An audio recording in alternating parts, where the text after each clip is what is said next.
सन्ततमहं कुञ्जरमुखं शङ्करसुतं तमिह श्रीविघ्नराजं भजे। सन्ततमहं दन्तिसुन्दरमुखं मन्तकातकसुतं तमिह श्रीविघ्नराजं भजे।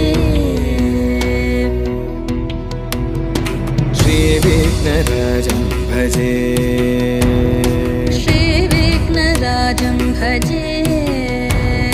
श्रीविघ्नराजं भजेऽहं भजेऽहं भजेऽहं भजे तमिह श्रीविघ्नराजं भजे।